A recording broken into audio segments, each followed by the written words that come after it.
ada seseorang yang memanfaatkan energi Mbah Mun. Itu suatu saat waktu itu saya pas masih posisi di Penma ya Revin. Di Penma awal dan saya menjadi LP Ma'arif sekitar 2009.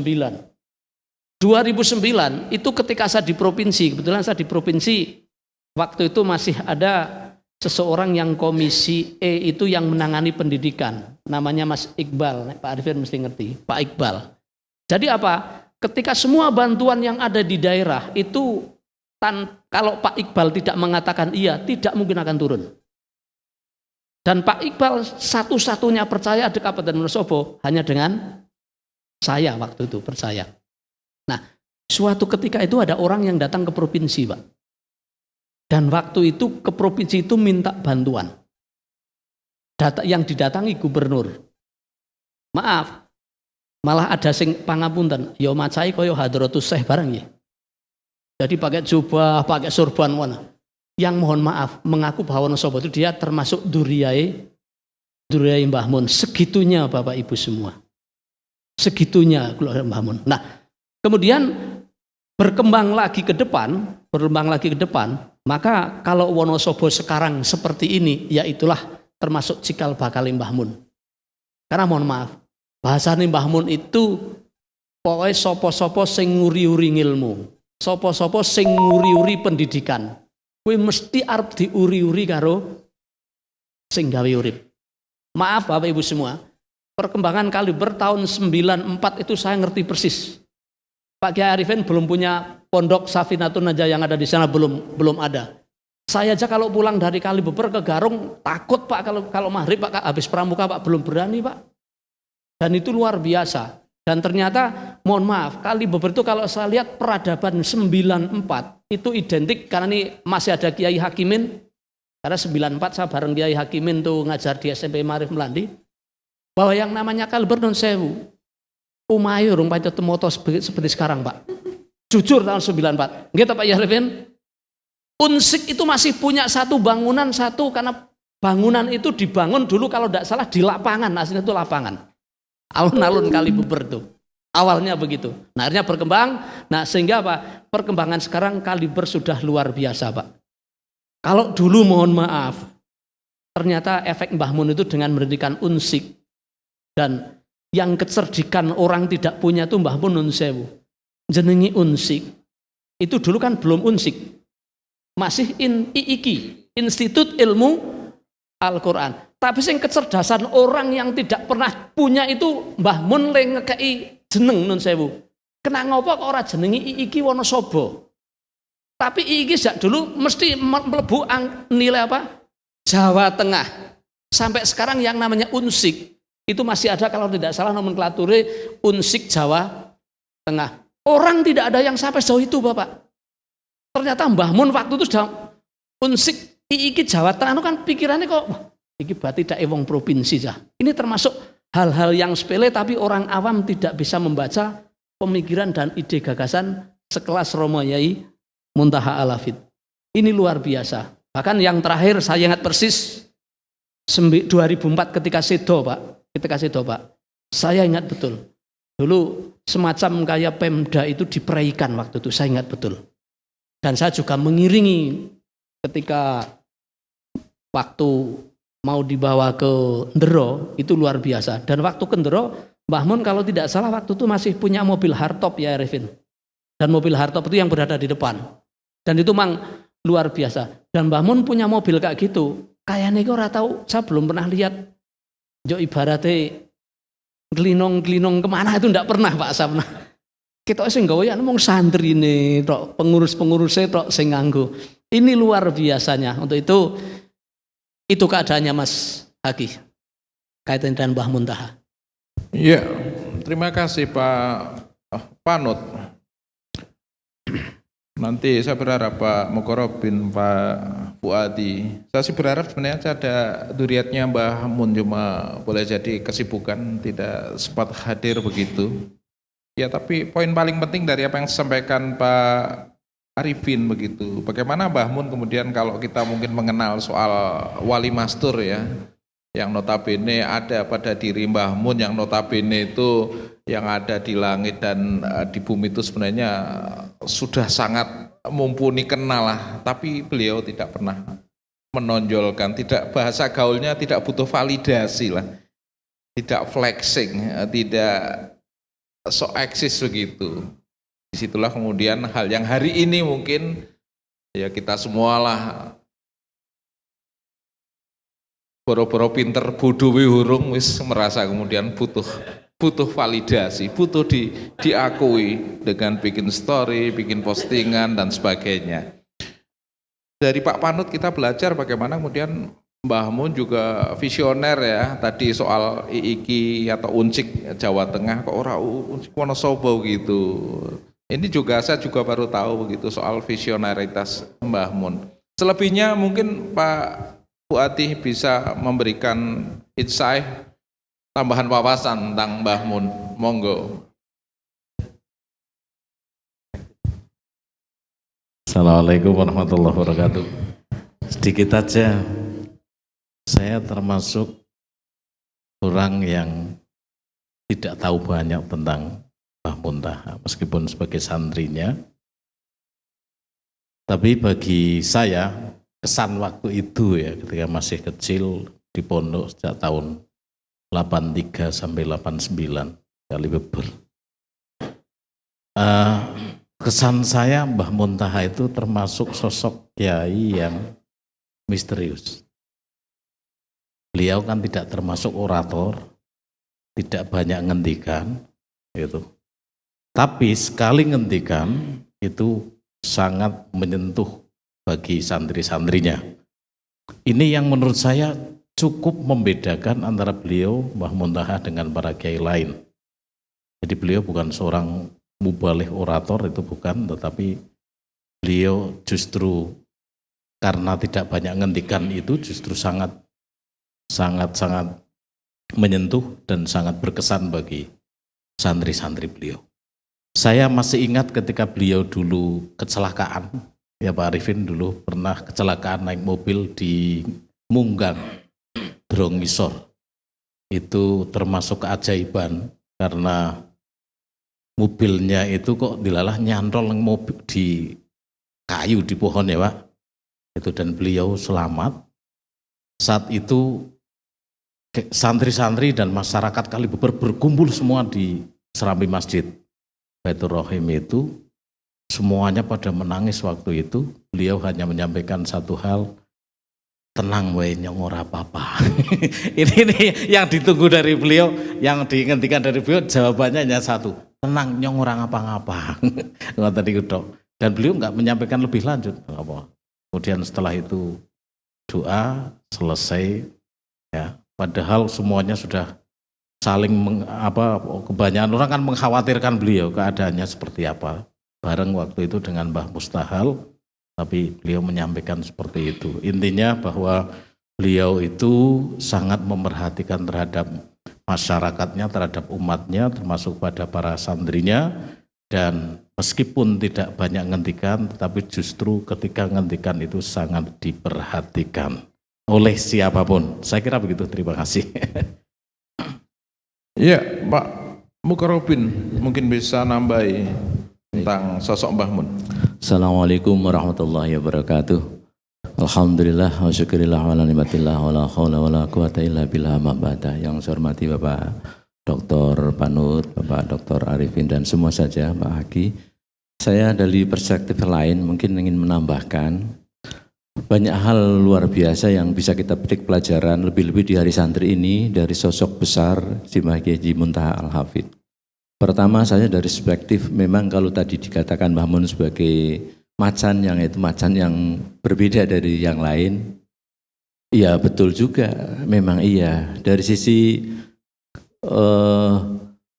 duriahnya saja kan memang sudah beliau dari keturunan yang memang semua seorang para pejuang-pejuang semua.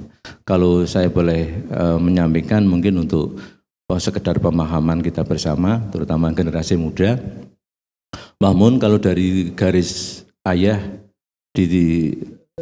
ayahnya adalah Ki Haji Asy'ari, nanti bin Ki Haji Abdurrahman, bin Ki Haji Raden Idak Muhammad, yang nanti seterusnya sampai ke Kesultanan Yogyakarta juga nyambung di Mangli, Al-Iman Mangli, nanti sampai ke sana. Beliau memang seorang pejuang besar, dari kakek-kakek buyutnya seorang pejuang besar. Mbah Mun sendiri juga nanti darah mengalir seorang pejuang besar juga. Itu dari garis kakeknya, ayah. Dari garis ibunya juga tidak kalah besar juga, karena beliau dari ibunya adalah Bunyai Sufina, Raden Ajeng Sufina binti Ki Haji Raden Abu Darda. Kebetulan itu Mbah Abu Darda dengan mbak ibunya Mbah Muntaha dengan ibunya nenek saya juga kakak beradik dari satu sepupuan. Jadi kalau mbah saya ke Mbah Muntaha Kamas nyebutnya begitu.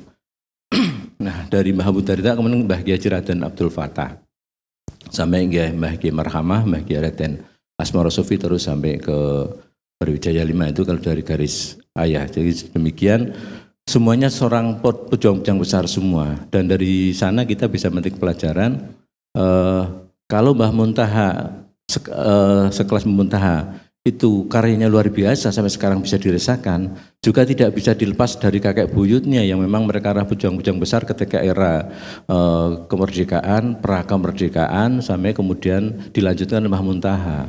Kalau Mbah Ki Abdul Fatah dalam catatan kitab yang saya temukan, beliau diberi gelar seorang Syekhul Kabir, guru terbesar. Di dalam kitab Minhajul Abidin saya temukan catatan beliau seorang Syekhul Kabir. Juga kitab lain menunjukkan beliau seorang al-alim al-alamah, dan juga seorang yang Syekhul Masyayikh. Mbah Mun juga sama menurut saya. Beliau juga seorang Syekhul Kabir, juga seorang al-alim al-alamah yang sangat alim dan banget alimnya, dan seorang gurunya para guru juga. Dan sekarang sulit sekali menemukan sosok besar seperti beliau. Itu dari sisi itu saya melihat Mbah Muntaha telah memberikan corak warna yang sangat besar untuk Wonosobo dan Indonesia. Perjuangan beliau di parlemen ketika tahun 55 sebagai anggota konstituante dari Jawa Tengah misalnya, di jalur politik, kemudian juga kemudian menjadi birokrat sebagai kepala Kementerian Agama Wonosobo.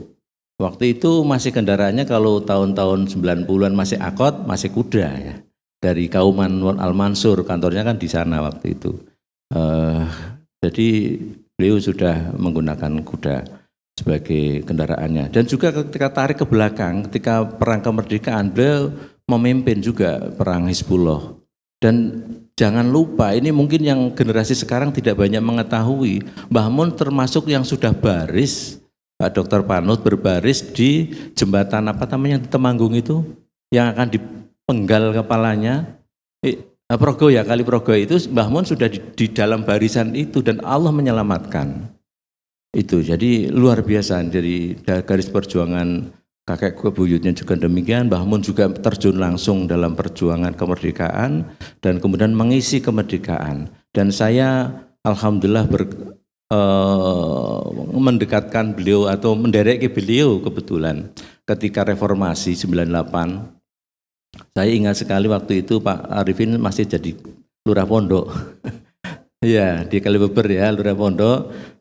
Saya menyelenggarakan Kongres Nasional Forum Pes Pesantren se-Indonesia dan beliau sangat mendukung sekali waktu itu, dan diselenggarakan kongres yang kita mengundang Dr. A.S. Hikam waktu itu di Aula Al-A'la atau apa itu ya? Al-A'la ya Pak ya?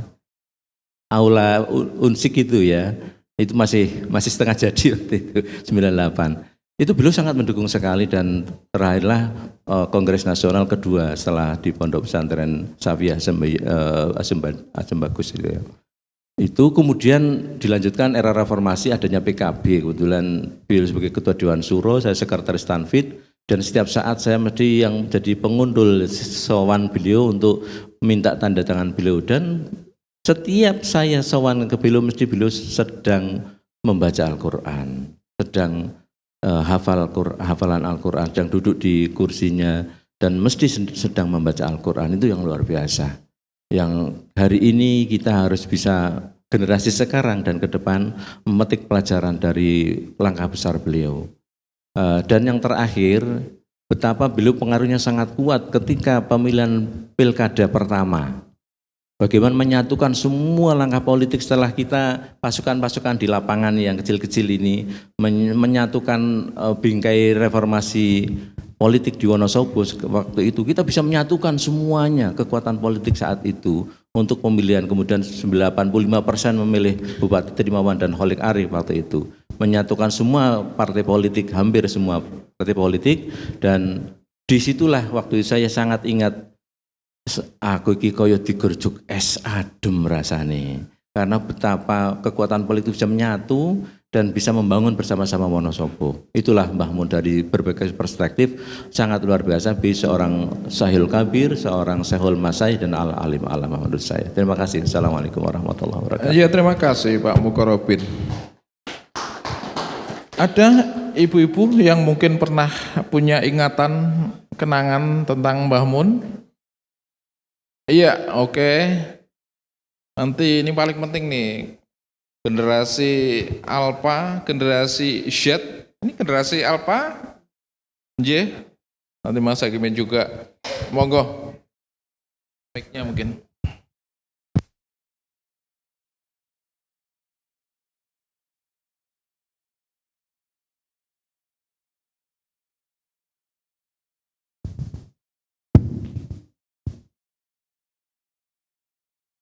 Assalamualaikum warahmatullahi wabarakatuh. Bapak Kepala Kantor Kementerian Agama yang kami hormati, Bapak Dr. Panut, Bapak Dr. Kiai Haji Arifin, sebagai senior saya di Pesantren Al Azhariyah dan di PCNU, satu hal Pak, yang perlu kami ingatkan di hari santri ini, di tengah-tengah gempuran media yang berusaha untuk mendesakralisasi keberadaan pesantren dan kiai serta ulama. Saya akan menyampaikan sebuah nilai Pak, atau value di pesantren yang ditanamkan oleh beliau Mbah Kiai Haji Muntaha. Saat itu saya jadi santri mulai tahun 1989 hingga tahun 2005. Jadi dalam waktu yang sepanjang itu saya jadi santri sejak SMA sampai saya jadi pengurus pesantren, hingga saya tahu persis siapa beliau-beliau senior kami dan bagaimana masyayikh kami memberikan suatu teladan kepada kami. Satu hal Pak, tentang tata nilai Pak. Jadi ada kata-kata yang sederhana disampaikan oleh beliau. Kamu itu kalau mencari ilmu di pondok, jangan hanya sekedar mencari pinter. Karena setan lebih pintar daripada manusia. Kalimat ini ternyata beliau mengarahkan kepada para santrinya untuk lebih menekankan kepada sebuah adab. Tidak hanya pinter. Dan itu ternyata beliau contohkan kepada kawan-kawan kami seangkatan. Saya punya teman dari Medan Pak, nakalnya bukan main, namanya Ucok.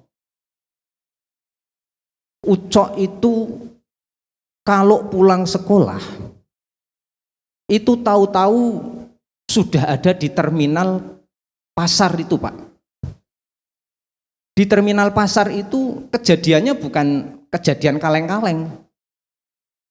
Jadi gelut ya, tukaran apa istilahnya itu. Dengan jago-jago Binangun dan Kalianget itu hobinya seperti itu. Itu masih ada kesaksian dari beliau Pak Arifin, Pak Fuadi. Tetapi apa beliau yang berikan kepada teman saya Ucok? Nah, Ucok itu di pondok itu tidak pinter Pak. Wong tidak, ya memang konsennya tidak, mungkin vape-nya bukan vape sebuah pencari ilmu sejati.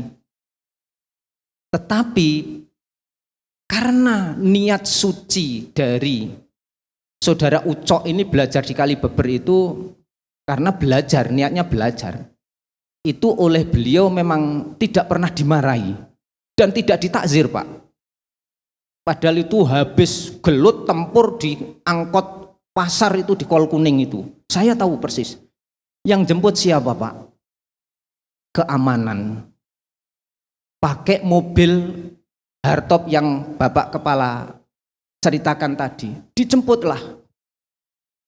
Dan di kantor dan di pondok ya tidak ada. Kemudian mengadili kepada Ucok itu tidak. Tetapi Ucok itu setiap saat melihat pribadi beliau karena tidak memberikan satu kecaman dan sebagainya, dengan sendirinya dia sadar jadi orang yang baik dan lemah lembut lah, bukan petempur lagi. Ada lagi Pak satu contoh, mungkin Pak Haki kenal, namanya saudara Dawud, itu juga teman seangkatan saya. Kalau saya bicara dan menyebut nama Dawud itu rata-rata teman seangkatan pasti ketawa Pak. Karena beda Dawud cerita hari ini dan masa lalu Pak. Dawud hari ini itu kalau panjenengan tindak ke mana sekarang ya? Bengkulu. Itu sekelas, kedudukannya sekelas dengan Nuwun Sewu, Pak Ki Haji Abdurrahman Effendi di sini sebagai Tanfidiyah PCNU. Nah, mohon maaf Pak, saya teman seangkatan, tahu persis siapa Dawud. Dawud tidak model nakalnya itu kayak Ucok Pak, tukang gelut. Tapi Dawud itu kalau sekolah itu semaunya sendiri. Dan masih ada kenangan mungkin di warung ijo Mbak Ibah depan kampus itu Pak. Mbak Ibah itu mohon maaf sampai sekarang cuman ketawa-ketawa kalau diceritakan tentang Dawud.